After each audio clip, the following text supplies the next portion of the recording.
February of 1855 was unrelentingly cold. For months, temperatures hovered around freezing, locking Britain's rivers in a sheet of ice.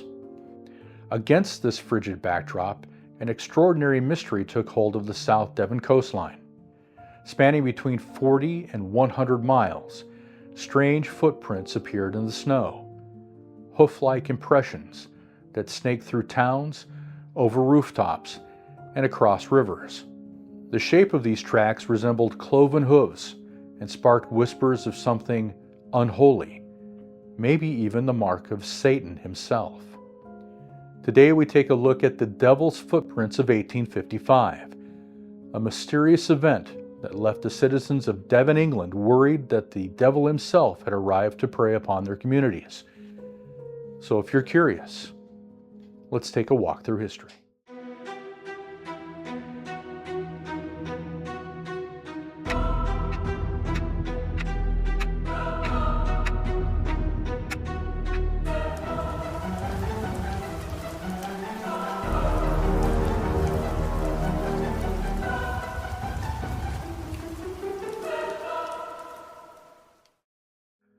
The cloven hoof had long been tied to the devil in folklore, art, and literature.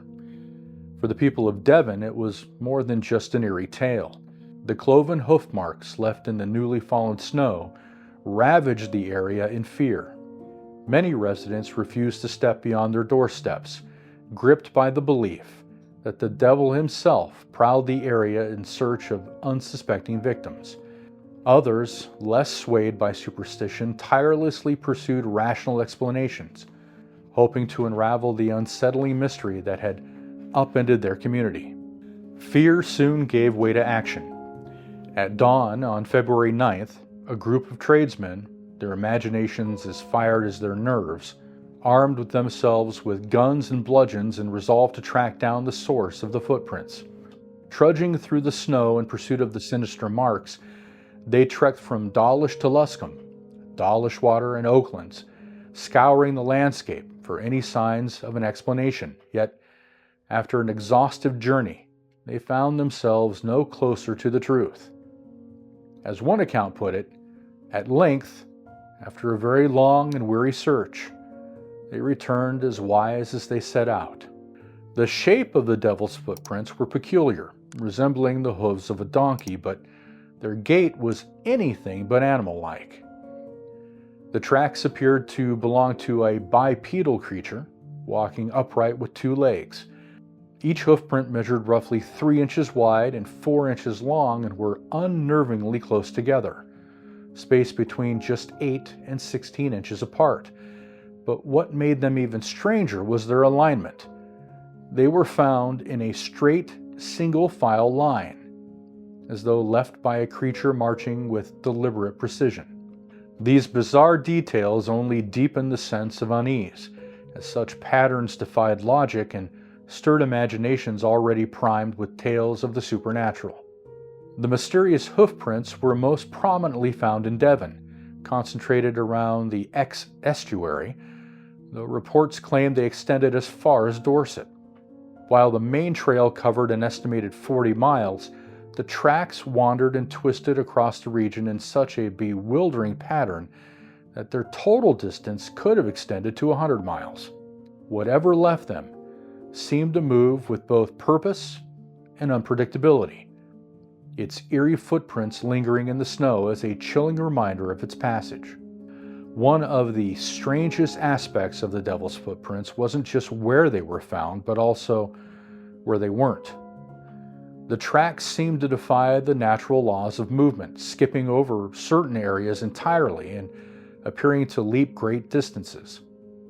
There were accounts of footprints showing up on rooftops, on both sides of the River Exe, and as isolated marks in the middle of an open field. In one tale, a farmer described the tracks approaching one side of a haystack, vanishing, and then reappearing on the other side, without the haystack itself being disturbed in any way. Numerous reports spoke of the tracks leading ominously to doorsteps, encircling homes, and even pacing around churches. This fueled the growing fears that the devil himself had been scouring the countryside, searching for sinners to claim. Whether out of superstition or sheer terror, the people of Devon could not shake the feeling that their small corner of England had been touched by something truly malevolent.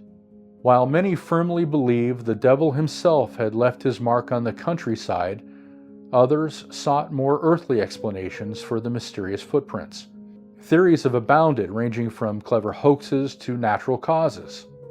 Some skeptics suggested that certain tracks were the work of pranksters. They pointed out discrepancy between dense, erratic clusters of prints and the neat, straight lines along paths, suggesting that the latter were likely fabricated. One author even speculated the marks found at Topsham might have been part of a protest against the local church. Animals have also been put forward as culprits, though none seem to fully account for the strange phenomenon. Cats, rabbits, mice, and badgers have all been considered, while larger animals such as donkeys and horses were ruled out, especially given the appearance of tracks on rooftops. One of the more eccentric theories came from Reverend G.M. Musgrave, who reassured his congregation that the prints were likely made by a kangaroo that had escaped from the private zoo in nearby Exmouth. Birds have also been suggested, as their ability to fly might explain the gaps in the tracks, but their footprints don't align with the cloven hoof shape reported. Another intriguing theory suggests that an experimental balloon accidentally released from Devonport dockyard might be the culprit behind the mysterious tracks. Why is it always balloons? Proponents of this idea argue that the balloon's mooring shackles could have dragged across the frozen ground, creating the unusual marks. However, this theory struggles to account for the consistency of the hoof-like impressions or their widespread occurrence. One of the most authoritative voices on the topic is Mike Dash, who explored the phenomenon in his paper, The Devil's Hoof Marks. Dash thoroughly examined the multitude of theories and concluded that no single explanation, aside from outright supernatural intervention, could account for all aspects of the mystery. The spread of the tracks, the uniformity, the vast distance they covered, and the incredibly short time span in which they appeared remained confounding. Dash speculated that the truth might lie in a combination of several factors, many of which had already been proposed. The bizarre nature of the phenomenon captivated both local and national attention, with the Times reported on February 16, 1855, a vast number of footprint tracks of a most strange and mysterious description. The superstitious go so far as to believe that they are the marks of Satan himself. The resemblance of the tracks to cloven hooves, a hallmark feature of the devil in folklore, fueled this speculation further. To many, the Prince of Darkness seemed the only plausible explanation for such an unearthly event. The absence of contemporaneous evidence or reliable eyewitness accounts means that the true origin of the devil's footprints is likely to remain an unsolved mystery, buried beneath layers of speculation and folklore. Yet it is precisely this enduring ambiguity that keeps the tale alive, captivating the imagination of all who encounter it. With no definitive explanation to put the matter to rest, the possibility lingers, however unsettling to some, that on that cold February night in 1855, it was indeed the devil himself who wandered through the frozen fields and quiet villages of Devon, leaving behind his infamous cloven trail. Thank you for watching. I'll see you next time as we explore more curious history. Take care.